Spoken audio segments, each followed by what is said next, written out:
9 dead, 150 persons missing in Niger State boat tragedy as rescue efforts continue. Rival terrorist groups clash in Katsina State, multiple casualties reported. Lagos residents flee to suburbs amidst hike in rents. On the foreign scene, Israel confirms 8 soldiers dead, or rather killed, in clashes with Hezbollah in Lebanon. Hello and welcome to tonight's news hour on Trust TV. I am Muhammad Kudu Abubakar. No fewer than 16 people, comprising 2 women and 14 men, have lost their lives after a passenger boat with 300 persons capsized at Gbajibo community in Mokwalo government area of Niger State. Sources including officials of the Niger State Emergency Management Agency said majority of victims took off from Mundi community for Gbajibo to celebrate Maulud. Director General Niger State Emergency Management Agency Abdullahi Baba Ara and Vice Chairman Mokwa Local Government Area Alhaji Musa Kimboku separately confirmed that 16 bodies had been recovered and buried. Ara said over 150 persons have been rescued alive, saying that search and rescue operation is still ongoing to locate more survivors. Joining us via telephone is Trust TV's Abubakar Akote, who is here to give us more updates on this boat mishap. Welcome to the Trust TV, Abubakar. What can you tell us on the rescue operations so far? As far as our information we have gathered is concerned, there are conflicting figures with regard to number of people that have been rescued.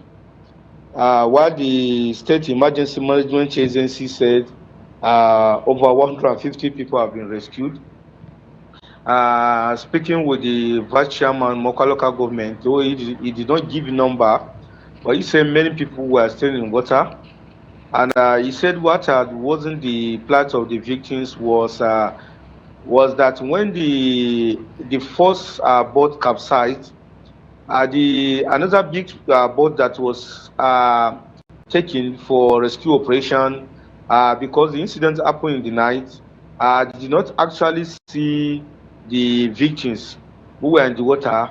So the boat again pushed some of the victims down the water again, which caused the situation, make the situation more severe. And many of them, although he confirmed that 16 bodies have been recovered, but he said he will not give a specific number, but many people were still in the water. Well, given the regularity of these incidents, what kind of regulatory framework will you say has been put in place by the Niger State government to mitigate both mishaps? The government are effort to ask authorities to know what efforts have been put in place to reduce these incessant boat mishaps, especially in Gbajibo, because the Vice Chairman local government told me that yesterday's incident happened at exactly the same point where similar incident happened last year, where over 30 people lost their lives.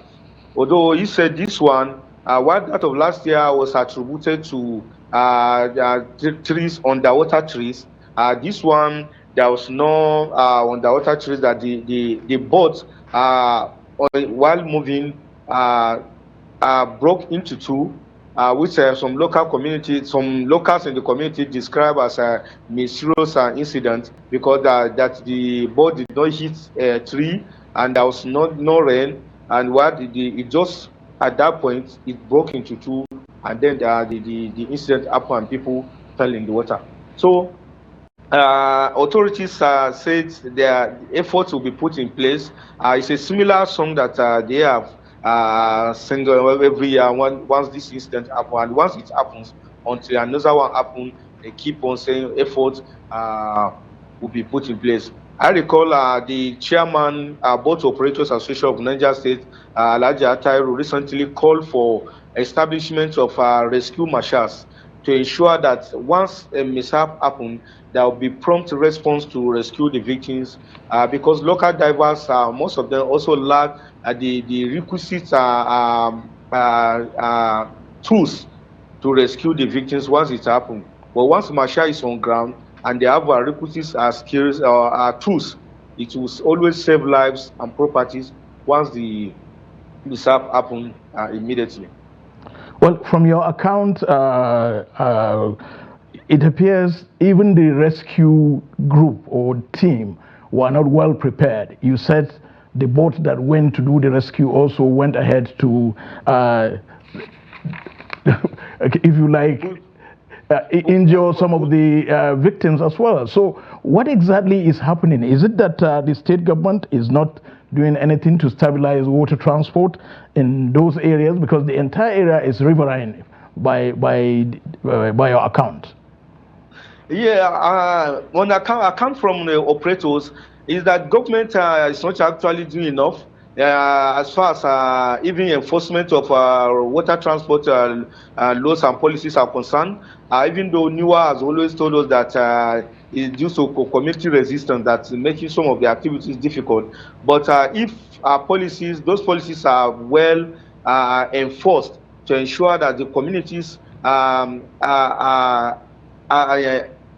that community resistance that they always claim is reduced, I think the incident will reduce. The locals too, the boat operators do not have requisite tools, especially when accidents happen in the night, like that of yesterday. There was no light to move on the water, and so that was what made the second boat that was deployed for rescue operation to not have seen the victims that were already in the water. Well, even though I'm tempted to let you go, but let me ask you this question. There is hyperdeck in Minna, and you said only the State Emergency Management Agency were involved. What is hyperdeck doing in this situation? hyperdeck has not reacted to even this incident, even though it will be part of their activities too. They said they have given out a lot of life jackets.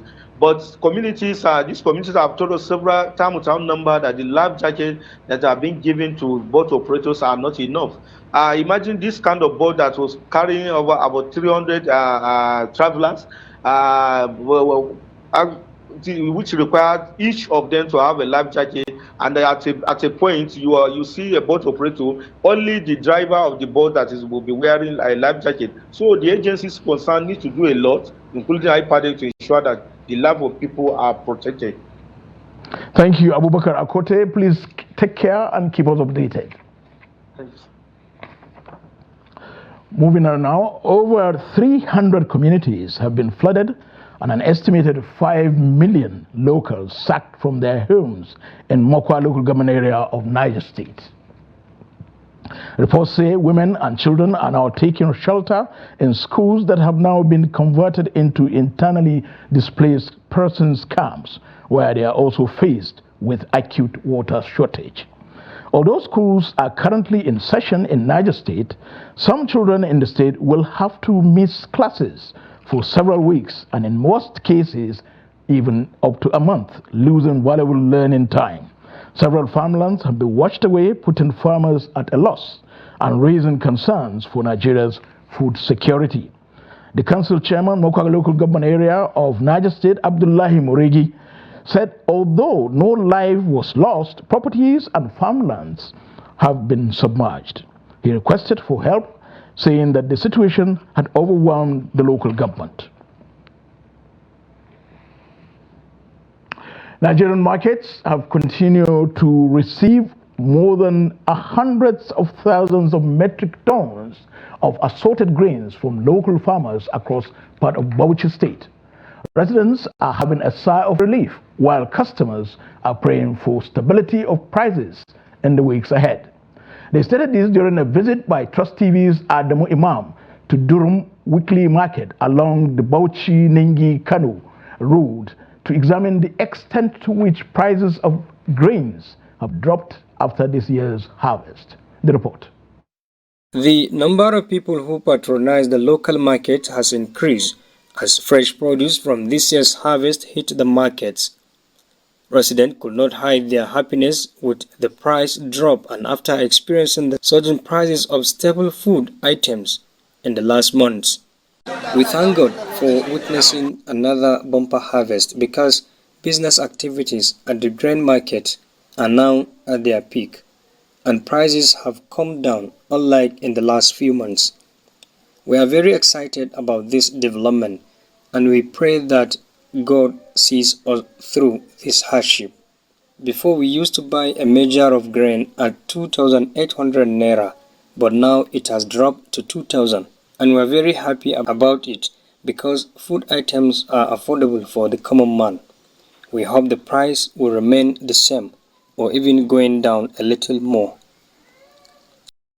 Responding to issues around the hike in price of grains, rice and other food items, dealers blame the hike on the unpredictability in relation to fuel prices hikes.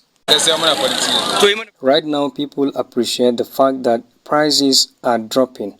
However, for people to insinuate that we are responsible for the hike in price is not only untrue, but unfair to us.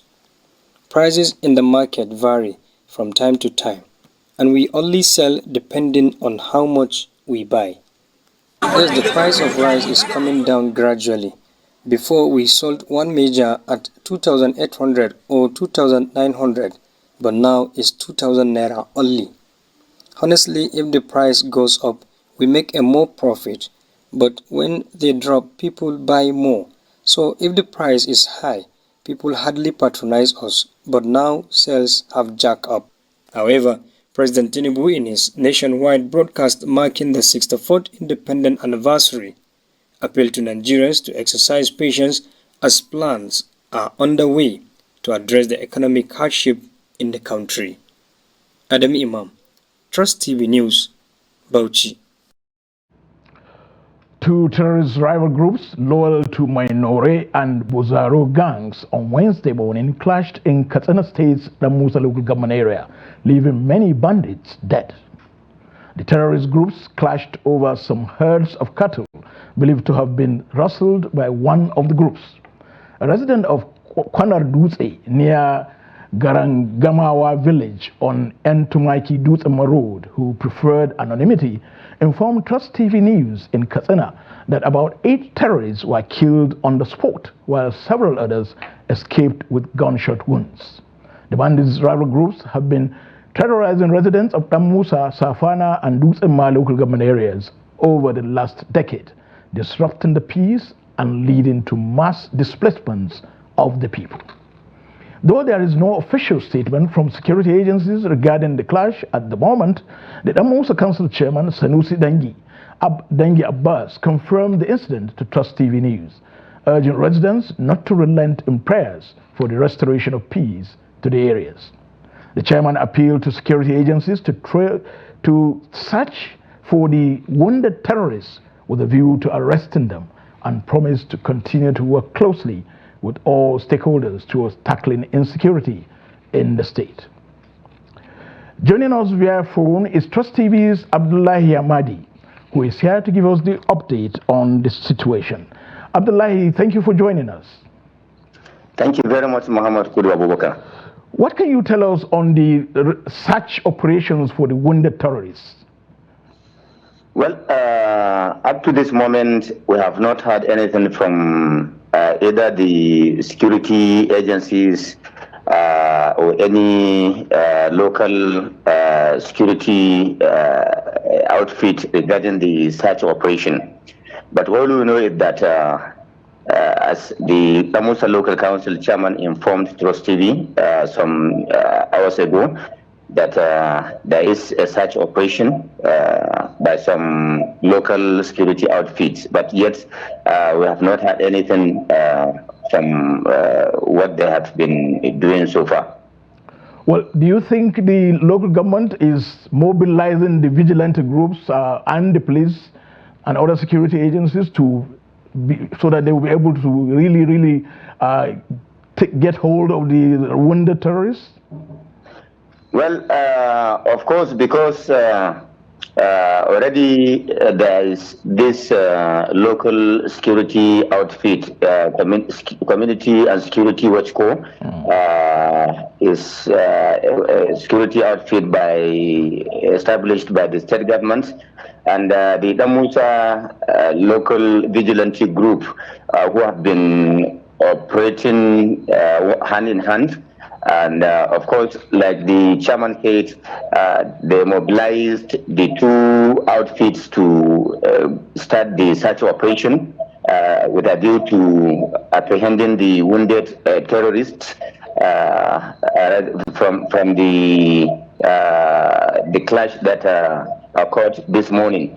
So we believe maybe by tomorrow morning we'll be able to hear from the security outfits there what the result must have been, what they must have discovered from the search operation in the forest. Were the police able to recover the rustled cattle? Well, like I said earlier, we have not had anything from any security agency. And I don't know if there's anything going on from the either police, military, or NSCDC. But all we have been hearing is the local security outfits have been engaged in the rescue operation. Thank you so much, Abdullahi Amadi. Please keep us updated. Thank you so much. Moving on, the caretaker committee of the All Progressive Congress in Rivers State has accused the state government and Rivers State Independent Electoral Commission of acts of impunity in the preparation for the conduct of October 5th local government elections in the state. The State APC Caretaker Committee Chairman, Tony Okocha, disclosed these in a media briefing at the party secretariat in Port Harcourt. The report. The Rivers APC Caretaker Committee Chairman, Tony Okocha, who accused Governor Siminalayi Fubara of governing Rivers State with a high level of impunity, warned that APC would not stand idly and allow such practices to continue unchecked. He specifically pointed to the governor's determination to proceed with local government council elections despite a recent court ruling against it. Under what law is this local government election going to hold? What is the appropriation? Who appropriated the funds for local government election to hold? So you see illegality, impunities, and on this, seeing the level of desperation of the governor, who after the judgment of the Federal High Court came and got to him, drove straight to INEC of RCF office to nudge them to continue to hold the election and to say that if they see any security agency here, that he will deal with them. Has he not confirmed that we are not comfortable, can't be comfortable? The Publicity Secretary of the Caretaker Committee, Chibuike Ikenga, alleged that the Rivers State Independent Electoral Commission and the Rivers State government have a penchant for disobeying court orders and judgments, describing it as a recipe for crisis in the state. There is need for the courts, for the judiciary itself, to take positive steps to ensuring enforcement and compliance to their rules and judgments. By that way, citizens of Nigeria, particularly Rivers State, as Rivers State government and Rivers State Independent Electoral Commission had signposted that whatever decisions that are taken at the courts will not be obeyed and that nothing will happen. Secretary of the Caretaker Committee, Eric Wabani, described the governor visiting office of the Rivers State Independent Electoral Commission as an infringement on the right of other parties taking part in the election. Nigerians must know that the Rivers State Independent Electoral Commission, which is being controlled by the Rivers State Executive, is about to go outside of court judgments that are bad, all the institutions that are business in the conduct of local government elections and indeed other elections in Nigeria from doing so. That will not be nice for our democracy. Okocha called on all agencies involved in the local government elections to respect the law and urged well-meaning individuals to intervene and prevent the governor from turning Rivers State into a lawless state.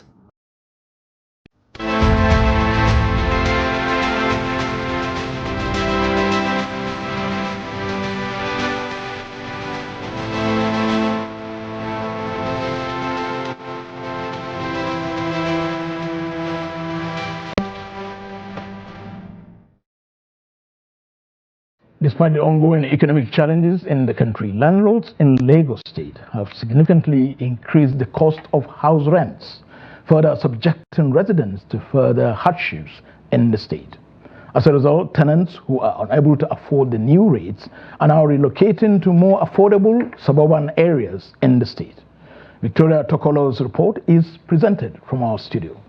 The economic hardship in the country has forced many Nigerians to struggle harder to make ends meet for themselves and their families. To make up for the surge in prices of goods and services, many landlords have significantly increased their house rents, especially those who are pensioners that rely solely on their rental properties as their primary source of income. In Lagos State, majority of property owners are elderly, retired individuals who depend on their rental properties for financial support. However, with a steep increase in house rent, many tenants have been compelled to relocate from their preferred areas to more affordable suburban locations. I was telling somebody recently, as one of our tenants, they just increased his rent maybe by 40%. And he said, it's too much. I said, I say, you know, this economy. It's like you are not in this economy at all. If you are in this economy, you know what is going on. Things are times 3, times 4. Even common biscuit that children are taking to school. You go and see how they do them now, rather than the way it is before. It is general. It is not on one side. So what I'm saying is, let me take your 160 that you are giving me to that filling station. Would they sell fuel to me? No. So if you can understand that, you know that. So at times we beckon on all those people that are giving us money before, say, please come. This is called for an understanding. We are not saying we should kill us. Worst case scenario, you take me to court. We get to the court. When we get to the court, the only thing they will tell me is that, okay, what happened? Judge will ask you what happened. And you explain to the judge that this is what I collected, but this is not my fault. You understand? We have a case of force majeure. But apart from normal force majeure, it's beyond me, it's beyond you. Yes, I collected money and I say I'm going to do it. But this is the position of things. Now, what am I going to do? Worst case scenario, collect your money with interest. If you don't want the property again, we give you your money and the interest. I will say, let us sell at open market now. Also, many tenants believe that the rise in rent across various parts of the state is being driven by house agents and caretakers, who they believe allegedly encourage landlords to increase rent in order to earn higher percentages. But real estate agents and caretakers, however, clarify that house rent increase are solely the decision of landlords and are largely influenced by the country's economic situation. For instance, the rent for a single room, which was previously 6,000 naira, has now increased to 10,000 naira. They also said many landlords have failed to adhere to the government's established rules and regulations regarding housing matters in the state. We ask on the instruction of the landlord. Is the landlord increasing house? They increase their house because of what is happened in this country. Petrol is gone. That is what even scatter everything. That is the issue. Make the increment happen. If our president doesn't say petrol is gone, nothing will change. You can still be managed 6,000 naira on house rent, 5,000 naira on another way round. But as far as our president has said petrol is gone, everything has changed. When we want to do something, they recognize, they call us to many meetings. But that meetings, even those who are real parties, those who are really increasing the rent, they are not part of the meeting. Those who are increasing, they are just the quack. They just tell the landlord, okay, it's from 10,000 to 20,000, from 20,000 to 30,000, from 30,000, 1 million. You have even a house, 2-bedroom flats here. They are talking of saying 1.5, 1.2. To address the current rise in house rents in the state, agents and caretakers called on the Lagos state government to place a task force to monitor landlords in each local government area of the state. as according to them, some landlords in the state have taken advantage of the country's economic situation to increase the cost of house rent to unreasonable amounts.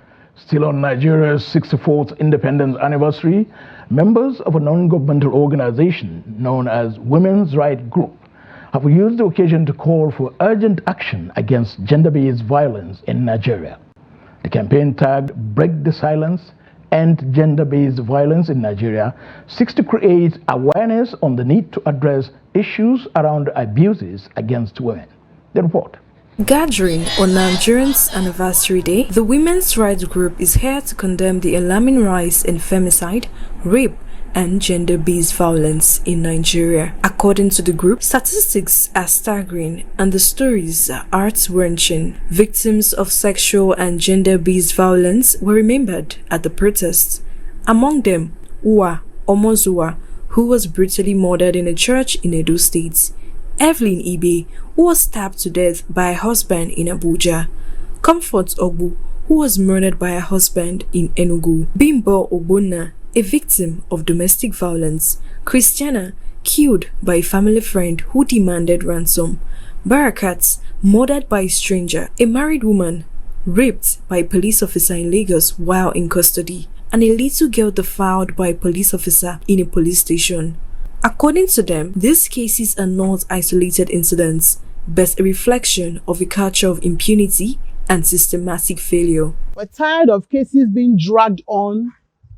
We're asking for justice for the lives of the women who have lost their lives during domestic violence. Using Bimbo Ogbonna as a case study, we're asking for justice for Bimbo Ogbonna. We're also asking for justice for the woman who was arrested at a police station for another case, and in the night, the policeman called her out and raped her in a place where she's supposed to be safe. So what are we asking for? Justice for women. We should not be hearing that women are seen as praised, to be preyed upon by men. That should not be what we should be hearing. This sit-in is a protest to tell the government that there should be adequate funding for women matters, especially when it comes to prosecution. Cases like this, there should be more courts built. Cases like this, which concerns women, should not be left to stagnate. And then eventually the complainant loses interest. And what happens? The perpetrators continue to perpetuate the cycle of abuse. Although the efforts of the Lagos State government were appreciated, issues such as police departments being underfunded, perpetrators walking freely, women's life not being prioritized, and not enough special courts for sexual offenders were raised. The campaign demanded urgent government action to address gender-based violence, strengthened laws and policies to protect women, increased funding for juvenile and women's centers, family support units, gender offices, and women's shelters and support services. But if we have enough women in the house, then it will be a different ballgame. We won't be having problem with gender abuse. These things are human rights. We shouldn't even be demanding for them per se. They are human rights that rights that we own. They're actually trampling on our rights. Constitutionally, these are our rights. Inequality is not allowed in the Constitution of Nigeria. Am I communicating? Equality. They called for community education and sensitization programs to challenge harmful gender stereotypes and justice for victims and their families. To other stories now, Nigeria's military high command on Wednesday formally announced the dismissal of a naval rating, Seaman Haruna Abbas, who was reportedly detained for about 6 years from service for disobeying orders. His dismissal came on the heels of Haruna's wife, Hussaina Ilyas, whose claim on a popular radio station in Abuja that her husband was detained unjustly by the military since 2018 over attempts to disarm him. After Ilyas' claims went viral, the Chief of Defense Staff, General Christopher Musa, and Minister of State for Defense, Bello Mutawalli, ordered an investigation into the matter. Given an update on the matter during a media briefing at Defense Headquarters, the Director of Defense Information, Tukur Gusau, disclosed that the officer dismissal has been dismissed from the military. Gusau said Abbas was dismissed after the Chief of Naval Staff, Emmanuel Ogala, ratified the judgment of the court-martial instituted by the DHQ on September 19, 2024. The senior military officer said Abbas was arraigned before a court-martial on 3 charges bordering on disobedience to orders, resisting arrest, and destruction of service property. He noted that the offenses were contrary to sections 56, subsection 1, 86, subsection 1, and 66C of the Armed Forces Act, Cap A20, Laws of the Federation of Nigeria 2004, adding that upon his arraignment, he pleaded guilty to the allegations against him. Despite its proximity to the Kaduna city, people of Mashigi at Hayin Kogi in Igabi local government area of Kaduna State still rely on local canoes as a means of transportation to the metropolis. This form of transportation has become a source of livelihood to the residents as they use to convey their agricultural produce to the city. Trust TV's Bella Musa visited the community along the river Kaduna and completes the story. Defying the risk involved in water travel, residents here have to cross the river to get to the city in search of their daily needs.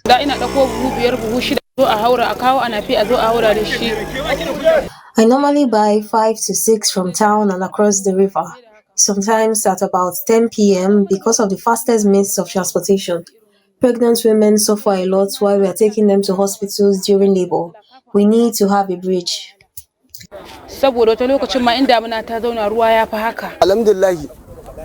Our wives suffer a lot during labor due to the lack of bridge. As a matter of fact, many pregnant women deliver here at the riverbank before reaching the hospital. This is the fastest way to our community.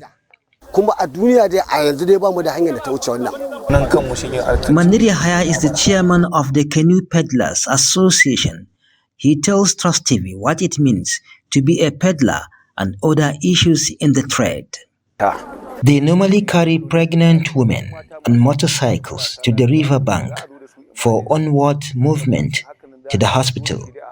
To save their lives, we would organize 2 to 3 peddlers for an emergency ride to convey them to the riverbank so that they will use motorcycles to take them to hospital in the metropolis. The fear of drowning denies most girls in the community the opportunity of going to school in Kaduna metropolis. As a result, most of the girls here have resorted to attending a school organized by volunteer teachers in the community.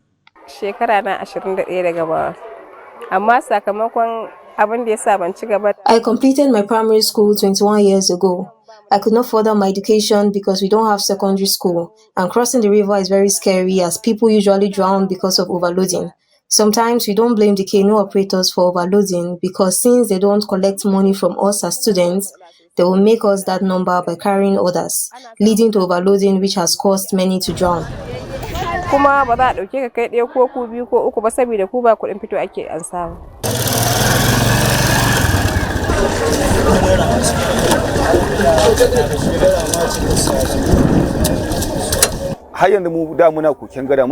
Although we are still expecting a bridge to be constructed, we are, however, appealing for modern canoes because we have more students that we convey for free.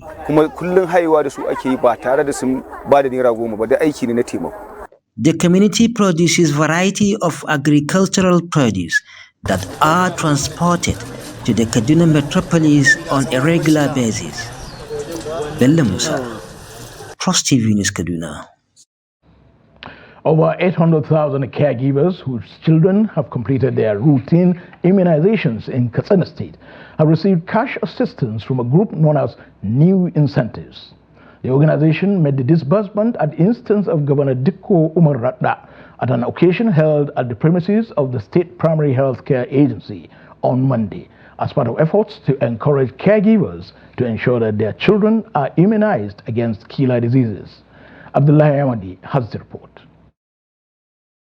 Routine immunizations have been one of the major impediments in the task of ensuring quality health for children. In Nigeria's northern region, immunizations have over time suffered several setbacks due to unfounded beliefs and certain traditions. With the arrival of new incentives, which is concerned about boosting routine immunizations, caregivers in Katsina who have been encouraged to immunize their children described the 5,000 naira support as a new dawn aimed at ensuring quality health for all children in the state.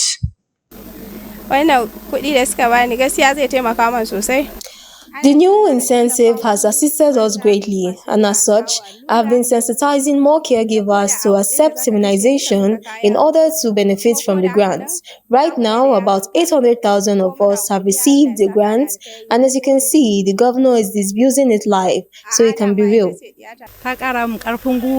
This initiative has assisted us by reimbursing the transport fares we paid to assist healthcare and immunization service for our children. We thank the initiative for proactive measures. The All Babies program being implemented in some states in northern Nigeria is providing the 5,000 naira token to nursing mothers to encourage and prevent the persistent problems of rejecting immunizations by caregivers. The initiative has helped in reducing the child mortality rate in the implementing states and boosted the quality of life of both children and nursing mothers. Officials of the initiative said the program is being implemented with the support of the Katsina State government. Yeah, the reason is because we want the governor first to know that we exist in the state. That is one, and then also we want also like you with the media also to know of this level grant, and also with this it will also it will make other people to know that we are giving this grant. And because the grant is for immunization. Governor Dikko Umar Radda, who launched the disbursement in Katsina, commended new initiatives for finding a lasting solution to immunization rejection among nursing mothers and caregivers in northern Nigeria. I'm proud to announce the disbursement of livelihood grants to children who have completed their routine immunization. This program will provide 5,000 each to over 800,000 women whose children have completed routine immunization. This initiative is a testament to our belief that health support and economic empowerment go hand in hand. By supporting those children and their families, we are not only promoting immunization, but also investing in the future of our state. Healthy children are the foundation for the prosperous society, and it is our responsibility to nurture them. The governor, while making references to the 800,000 nursing mothers and caregivers who benefited from the 5,000 naira grant in Katsina, charged other organizations and partners to emulate the initiative, describing the successes recorded by the initiative as unprecedented. To our health workers, community leaders, and development partners, your dedication and hard work do not go unnoticed. Let us continue to work together to create brighter, healthier future of our children and our state. Abdullahi Ismail, Trust Television News, Katsina. Wildlife conservation isn't just about saving animals. It plays a crucial role in sustaining Nigeria's biodiversity, boosting eco-tourism, and creating jobs. Now the sector faces an uncertain future. With the ongoing economic downturn, zoos, game reserves, and parks across the country are struggling to stay in business. In this report, Trust TV's Noel Samson was at the National Children's Park and Zoo in Abuja to explore how the facility is coping under the harsh economic realities. The report.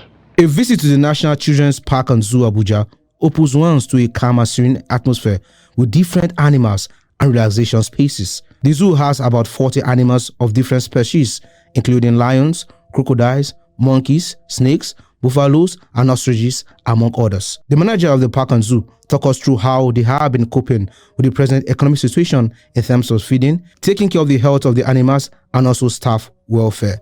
Because animals in zoos are normally treated on quarterly basis and other things which will keep your animal healthy. So which means an animal which is supposed to eat meat has to be fed on meat. Like the lions, the hyenas, and the crocodiles we have, we feed them on meat. One cow now, ordinarily before we used to buy for 300 naira, 300,000 naira is now going for 500,000. Even the perishable items. So we are finding very, very difficult. It is affecting us very, very hard because when you go to market, you don't know. You may not even predict until when you get to the market. He also used the opportunity to call for government intervention in providing animals and other logistics needed to keep the park and zoo running. When you bring more animals, you will have more people coming. And when we have more people coming, then we can be able to, achieve our objective of educating. Even going to the level of putting an educational research center, very big hall without visual, so that we can really run an educational activity where even people up there going around the zoo, they can be seated and we can be having a kind of formal lesson on different aspects of environment. Because we don't have any revenue or subvention from the government, the only additional assistance we have here sometimes is people do donate maybe like few animals to us, or they provide us some stuff to feed the animals. Some zoo visitors who came to the park and zoo to relax spoke on the importance of the place and justified calls for its sustenance. The government should put in more funds in the park and zoo. We need more manpower, more people working in the zoo, making the zoo more conducive for the animals, making it more interesting for even the visitors, the tourists coming to see the animals and stuff. Especially on weekends like Saturday, Sunday, they have a lot of people trooping in here because they all want that calm, serene environment on sun. So this has been I've been coming here for the past 5 years, I think. So it's mostly just the same thing over and over again. But I don't come here to see anything new. I come here because this helps me cool off, just like I mentioned in your previous question, it just helps me so paint or something. And then for the lake, I see some changes at the lake there because there's now boats there. Boats were not previously available. The management of the National Children's Park and Zoo in Abuja is set to implement a 100% hike in gate fees for 500 naira to 1,000 naira for adults and 500 naira for children from previous 300 naira charge. Citing the rising cost of maintaining the facility, they hope the increase will boost revenue to keep the park operational. Zoological parks play a vital role in educating the public about biodiversity and promoting peaceful coexistence between humans and wildlife. However, with the financial strain, sustaining this mission has become a bigger challenge. Naval, Samson, Trust TV News, Abuja. Time now to join Yusuf Akogu for business news. Time for some business stories. The Nigeria National Petroleum Company Limited, NNPCL, has allocated a total of 48.6 million barrels of crude oil to Dangote Petroleum Refinery in the past 10 months. Details of the deliveries contained in the official data on the transaction show that 3.4 million barrels were supplied in December 2023, while 3.5 million barrels were supplied in February 2024. The transaction has also recorded 11.7 million barrels for October 2024 deliveries. However, Dangote Refinery said the volume supplied remains low when compared to the installed refinery capacity of 650,000 barrels per day plant. The NNPCL has not yet disclosed the crude oil requirements of the Nigerian refineries, including Dangote Refinery, in the last quarter of 2024. Importation of premium motor spirit, otherwise known as petrol, has dropped by 3.5 billion litres in the last year. Data from the National Bureau of Statistics (NBS) released by the agency on Tuesday showed that the total petrol import reduced to 20.30 billion litres in 2023 from 23.54 billion litres recorded in 2022. The figure represents a decrease of 13.77% year-on-year. NBS said the country imported 8.36 billion litres of premium motor spirits in the first half of 2024, a significant decrease from the 11.94 billion litres imported in half year, marking a 29.99% reduction. A breakdown for the monthly volume of fuel imported in 2023 showed that 2.09 billion litres was brought in January, reduced to 1.9 billion litres in February, increased to 2.9 billion litres in March, and 1.9 billion litres in April, and 2.01 billion litres in May. Now to the stock market. NGX reopened in red after Independence Day holiday following profit taking across key sectors. Let's see the key drivers there. LRX there down 9.93% to close at 3 naira and 99 kobo per share. Cavity Helicopter also down 9.92% to close at 2 naira and 18 kobo per share. Of course, ABC Transport there also down as well, 9.57% to close at 1 naira and 4 kobo per share. Of course, this has dragged down the market downward by 0.25%. The volume of trade 425.76 million shares valued at 8.45 billion naira in the days of 11,954 did exchanges among investors this Wednesday. Of course, the top trading equities by volume: UBA, United Bank for Africa, leader table 107.70 million shares traded, Zenith Bank 35.02 million shares, of course, Veritas Capital 30.58 million shares traded today. Of course, some equities also recorded gains.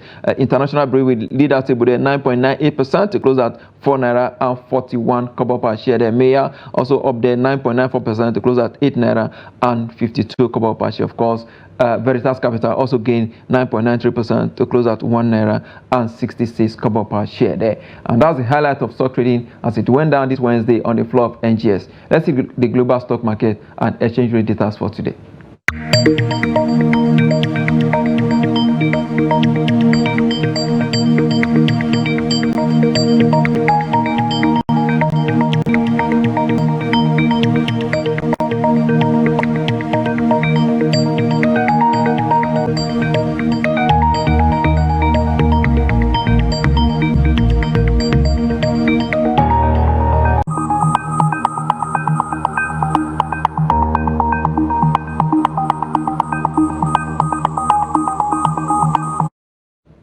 Oil prices climbed more than 3% on Wednesday as Israel and the United States vowed retaliation over Iran's biggest ever direct attack on its regional adversary, firing more than 180 ballistic missiles. And the London market, Brent crude sells for $75 per barrel. For the oil basket, dealers offer $73 per barrel. And that's business. I am Yusuf Akun. On the foreign scene, Israel on Wednesday said 8 of its soldiers were killed in combat in South Lebanon as its forces thrust into its northern neighbor in a campaign against Hezbollah armed group. The losses were the deadliest suffered by the Israeli military on the Lebanon front in the past year since they began border area clashes between Israel and her Iranian-backed Lebanese foe.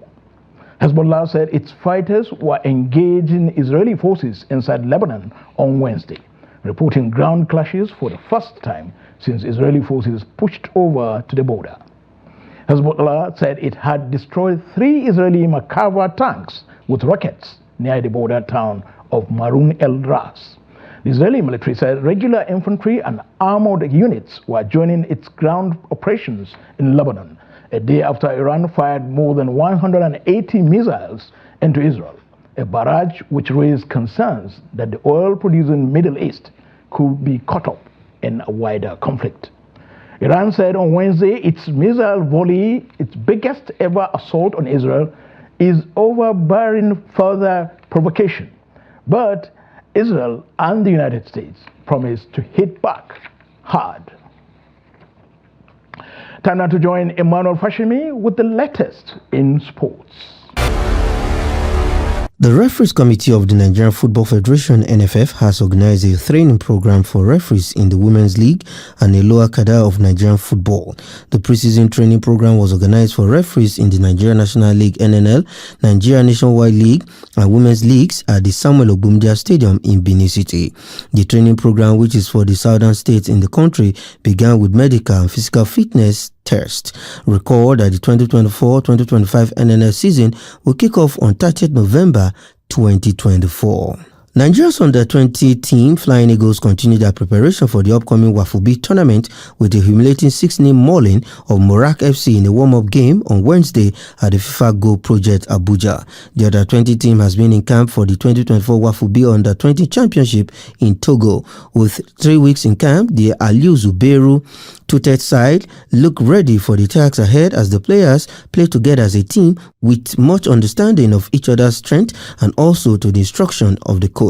Morak FC of Warri Delta State proved stubborn in the first half, conceding a goal before change of tactics by coach Aliu Zubairu that brought spark into the team that led the team scoring 5 unreplied goals in the second half. The Flying Eagles are drawn in Group B of the 2024 Wafubi Under-20 alongside Burkina Faso and Cote d'Ivoire, while Group A consists of Ghana, host Togo, Benin Republic and Niger Republic.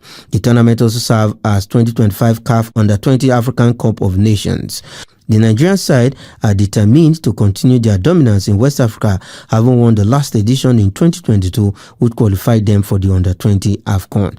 The 2024 Wafubi Under-20 Championship will commence on October 17th, 2024 in Togo. And that is what I am Emmanuel Fashimi. And that concludes this Wednesday's edition of News Hour on Trust TV.